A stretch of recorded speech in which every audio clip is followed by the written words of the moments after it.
नमस्कार। Speed academy की खास पेशकश में आप सभी का स्वागत है। मैं आज आपको एक ऐसे शख्स से रूबरू करवा रहा हूं जिन्होंने अपनी उम्र शक्ति के अंतिम पड़ाव में विभिन्न परीक्षाओं में सफलता और असफलताओं को झेलते हुए डिफेंस में जाकर सफलताएं प्राप्त की है। आप जानते ही होंगे कि डिफेंस में कम उम्र में ही जॉब ली जाती है।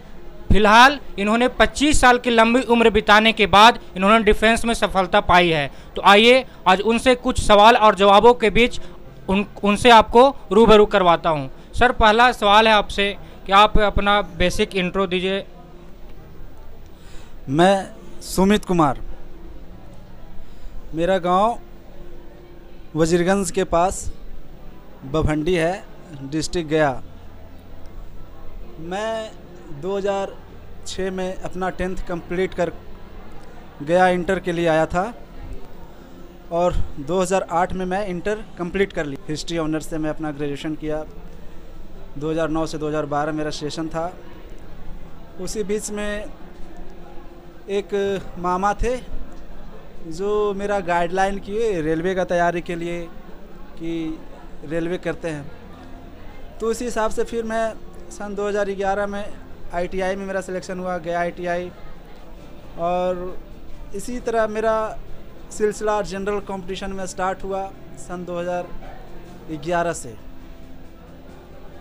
और फिर लगातार चलते रहा। एग्ज़ाम आते रहा, एग्ज़ाम देते रहा। कहीं हुआ, कहीं थोड़ा थोड़ा नंबर से भी चूक गया। इस तरह से सिलसिला आगे बढ़ते गया। फिर 2013 जब ITI मेरा फाइनल ईयर था, उसी समय लोको पायलट का वैकेंसी आया था। अपेयरिंग पे मैं डाला फॉर्म लोको पायलट का, सब कुछ हो गया था। लेकिन लास्ट में ITI का एग्ज़ाम कैंसिल कर दिया। उस वजह से मेरा सिलेक्शन वहाँ पे रुक गया रेलवे में। उसके बाद और भी था NTPC, ये वो बहुत सारा एग्ज़ाम दिया। रिजल्ट होता था पर मेरिट लिस्ट में जाते जाते मेरा सफ़र थम जाता था और इस तरह अंदर से एकदम टूट गए थे। क्योंकि मेरा पीछे मेरे पापा थे, वो कुछ करते नहीं थे, वो फार्मर थे, सिंपली छोटा सा किसान थे। मेरा उतना ज़मीन का भी वो नहीं, खेती भी नहीं कि उससे मेरा हो पाए कुछ, वैसा कुछ नहीं है। तो फुल्ली डिपेंड था कि पैसा कमाना है और खाना है। मैं यहाँ गया रहता था रूम लेकर, वहाँ मैं ट्यूशन भी पढ़ाता था, खुद का रेंट पे करता था, उसके बाद मैं ट्यूशन करता था। उसके बाद समय निकाल कर मैं जनरल कंपटीशन का तैयारी करता था। फिर बाद में मुझे सर के बारे में पता चला। शशि सर, हमारे प्रिय, हमारे भगवान, ये गया कॉलेज मोड़ पे था, वहीं पे मैं देखा था। सर के बारे में सुना था कि एडवांस मैथ अच्छा पढ़ाते हैं सर।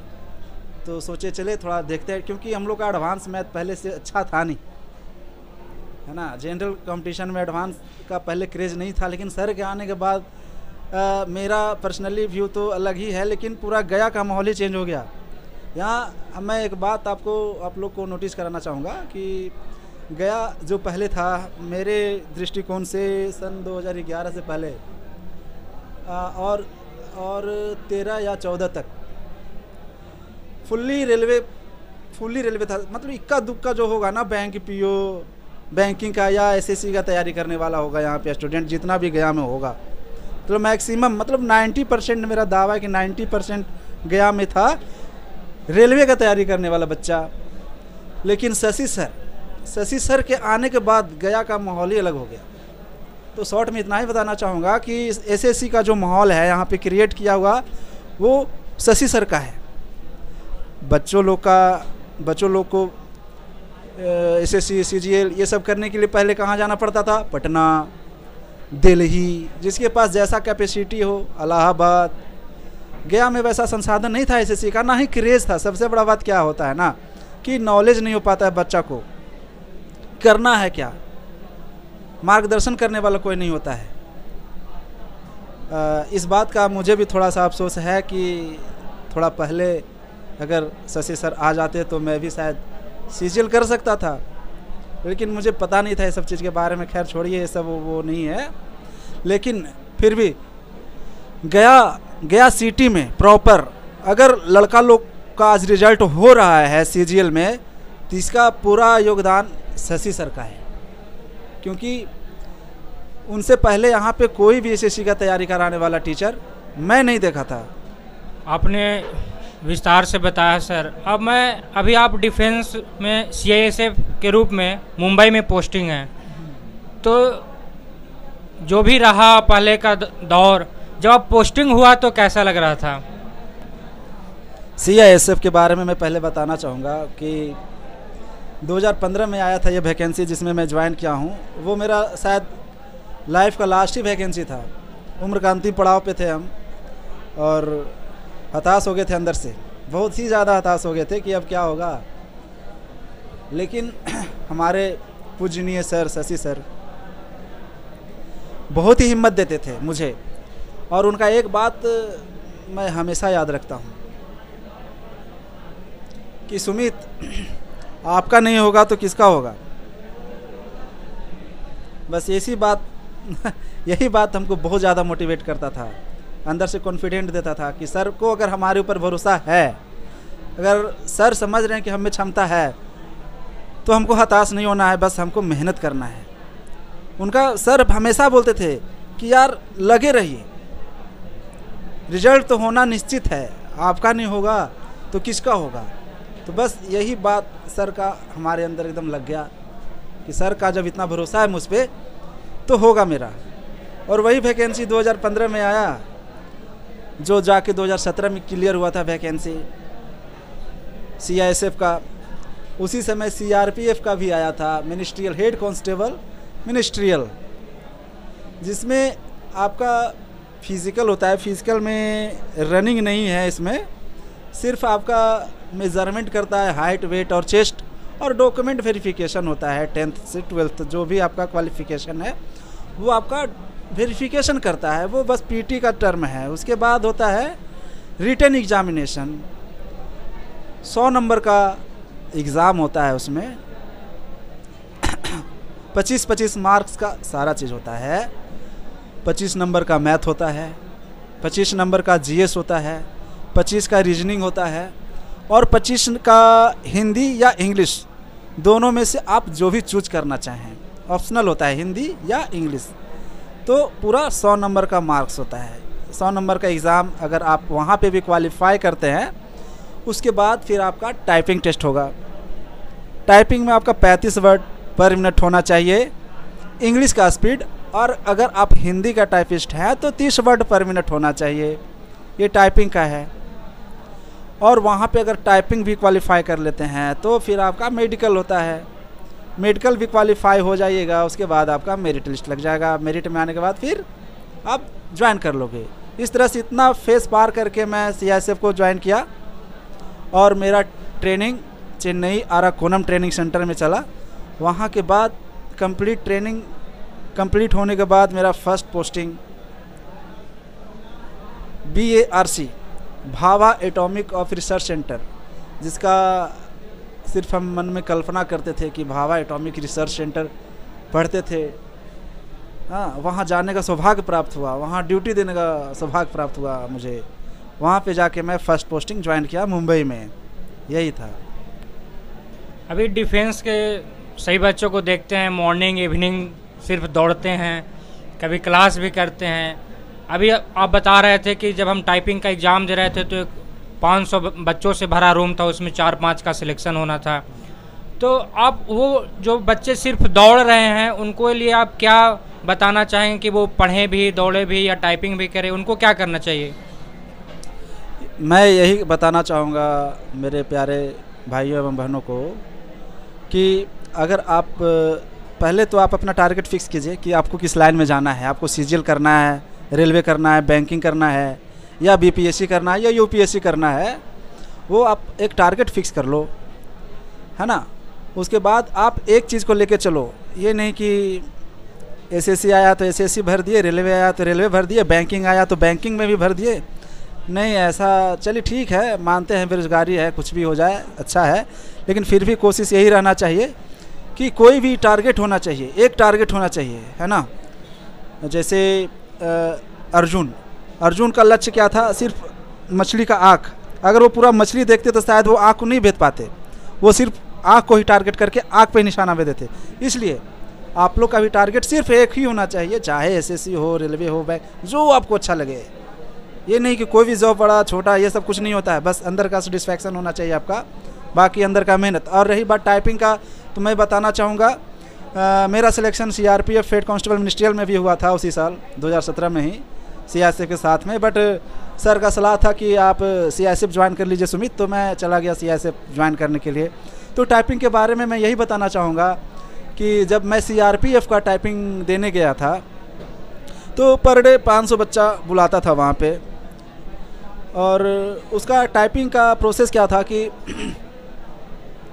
वो सॉफ्टवेयर होता है, उसके अनुसार उसके आपका प्रिंट आउट दिया हो रहता है मैटर, वही मैटर आपका सॉफ्टवेयर में फिट रहता है। यहाँ वही मैटर देख के आपको वहाँ पे टाइप करना है, बैक स्पेस एक लॉक रहता है, उसका काम नहीं करेगा। यानी कि जो एक बार बटन दब गया वो दब गया, गलत है तो गलत है। और इस तरह से आपका 35 वर्ड पर मिनट होना चाहिए। और उसमें क्या है कि आप जितना 10 मिनट का टाइपिंग टेस्ट होता है, और उसमें जितना भी आप टाइप कर दिए उसका 5% गलती माफ़ होगा, 5%, ओनली 5%। और मान लिए कि आप 10 मिनट में 40 के स्पीड से मारे हैं, खोज रहा है कितना आपका 35 वर्ड पर मिनट। तो अगर 40 के हिसाब से भी मार दिए हैं तो आप 400 वर्ड मार दिए। 400 वर्ड में मान लेते कि आपका 35 गलत हो गया, 400 वर्ड में आपका 35 गलत है, आपको वहाँ पे 5% छूट देगा गलती है। तो 400 का 5% कितना हो गया, 20 हो गया। हाँ, तो 20 जो है 20 गलती आपका माफ़ है, और टोटल गलती कितना किए हो आप 15, मतलब 35, तो आपका 15 गलती और बचा हुआ है।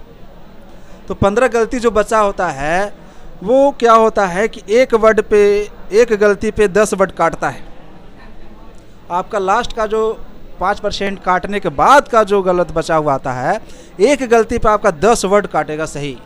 तो यानी कि 15 वर्ड है तो 15 मल्टीप्लाई 10 कर दो, 150 वर्ड काट दिया आपका। आप मारे थे कितना, 400, 150 आपका चला गया, कितना बच गया, 250। और मिनिमम क्वालिफाइंग आपका है 350 वर्ड, 35 वर्ड पर मिनट चाहिए ना, तो 350 वर्ड मिनिमम होना चाहिए, उसमें भी गलती काटने के बाद 350 होना चाहिए। और आपका आ गया कितना, 250 वर्ड पे 15 कटने के बाद।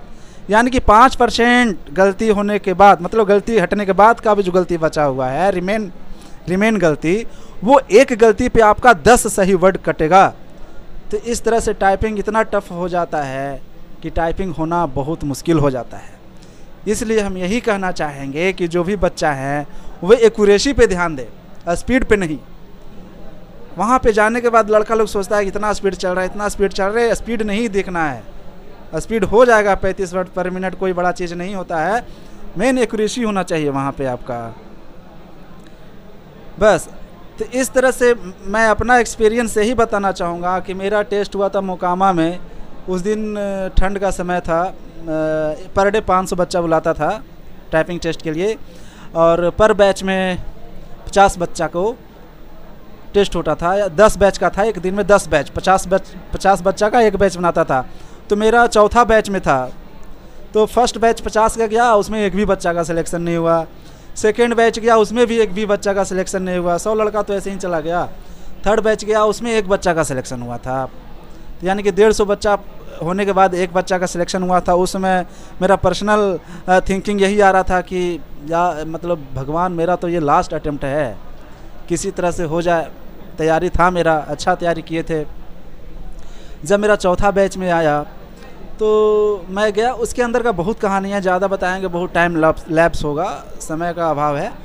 तो अंदर गए, मैं टाइपिंग दिया, बस सोचे अब जो होगा होगा, मारना है बढ़िया से।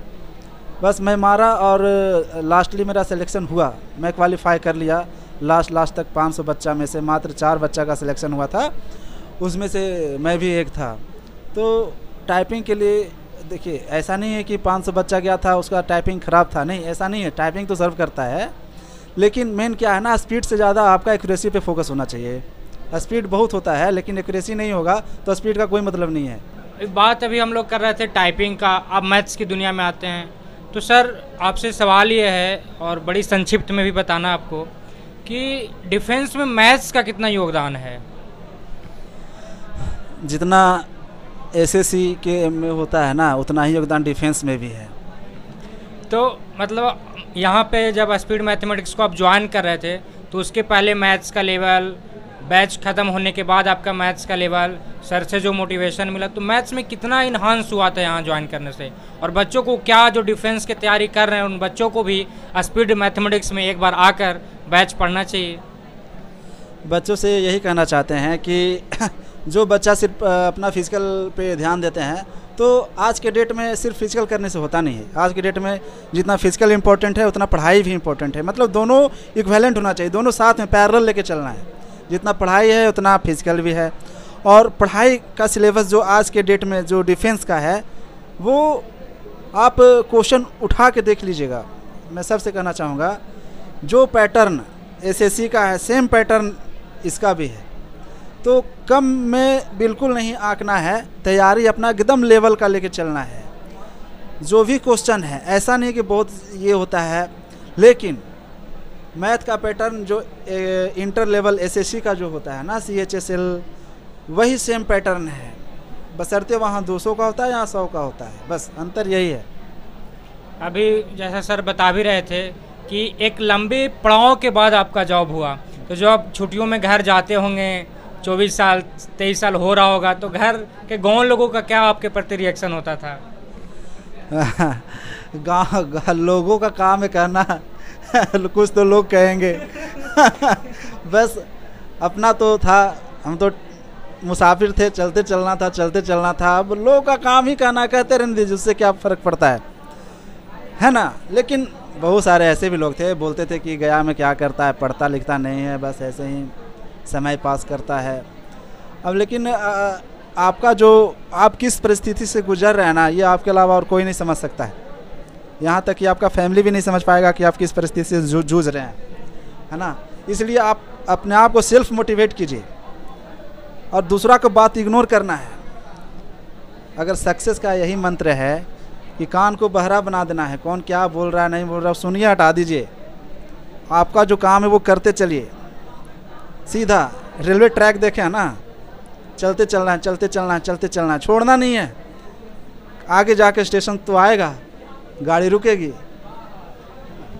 बड़ी अच्छी बात आप कह रहे थे कि लोगों का काम है कहना, उन्हें कहने दीजिए। और मंजिल का मुसाफिर तो चलते जा, एक दिन मंजिल को पा जाएगा। सच में आपने मंजिल को पाया है सर। और बहुत से सवाल आपसे किया जा सकता है, किए भी, और आपने बहुत अच्छा जवाब भी दिया। मुझे उम्मीद है कि डिफेंस के जो भी बच्चे तैयारी कर रहे हैं, उनको मोटिवेशन मिला होगा और एक मार्गदर्शन मिला होगा। जो मेरे छोटे छोटे सवालों को उन्होंने इतना डिटेल किया, और मुझे उम्मीद है कि इनके सारे सवाल के जवाब से आप कुछ सीख कर जल्दी आप भी मंजिल को पा जाएंगे। तो आज के लिए इतना ही। मिलेंगे एक ऐसे ही शख्स के सामने, आपको रूबरू करवाते रहेंगे। आप अगर मेरे चैनल पर नए हैं तो चैनल को सब्सक्राइब कीजिए। तब तक के लिए धन्यवाद।